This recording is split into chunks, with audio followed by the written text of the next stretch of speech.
অবস্থা, মুখের অবস্থা আমার দুটোর অবস্থাই খুবই খারাপ। বাজে 7:15, গিয়েছিলাম 5টা 28-এ বেরিয়েছিলাম। 6:30 7:30, প্রায় 2 ঘন্টা। ভাবা যায়, 2 ঘন্টা ভাগাভাগি করে নিয়েছি, ভাগাভাগি করে এবার বাড়ি যাচ্ছি। এর মধ্যে একটা খাজানা আছে, সেটা হচ্ছে এই যে কুমড়ো ফুল আছে এর মধ্যে, ঠিক আছে।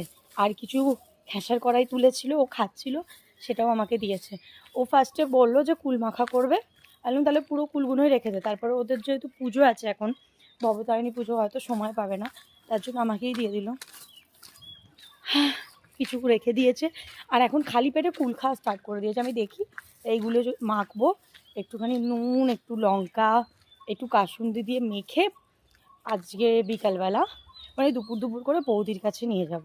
কারণ বৌদি এইসব খেতে ভালোবাসে, আর এখন তো আমরা এইসব পাই না, তো বৌদির কাছে নিয়ে যাব। তাহলে এগুলো মিস করবো মাথায়কে, মাথায় থাকলে ছুটে ওকে গিয়ে একটুখানি দিয়ে আসতাম, বাট ও নেই। যাই হোক, অবশ্য ওদের ওদিকে পাওয়া যাবে অনেক, একটা গাছও আছে ওখানে, জানি না।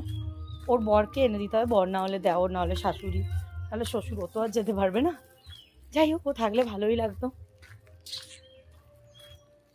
ওকে, বাই। বাড়ি এসে গেছি। তবে হ্যাঁ, আজকে 1 সেকেন্ডও দাঁড়িয়েছিলাম না, 2 ঘন্টাটাই পুরো হাঁটা ওঠা বসা, মোটামুটি আমার এক্সারসাইজ হয়ে গেছে। আমাকে আলাদা করে আর এক্সারসাইজ করতে লাগবে না। হুম হুম, বাই বাই।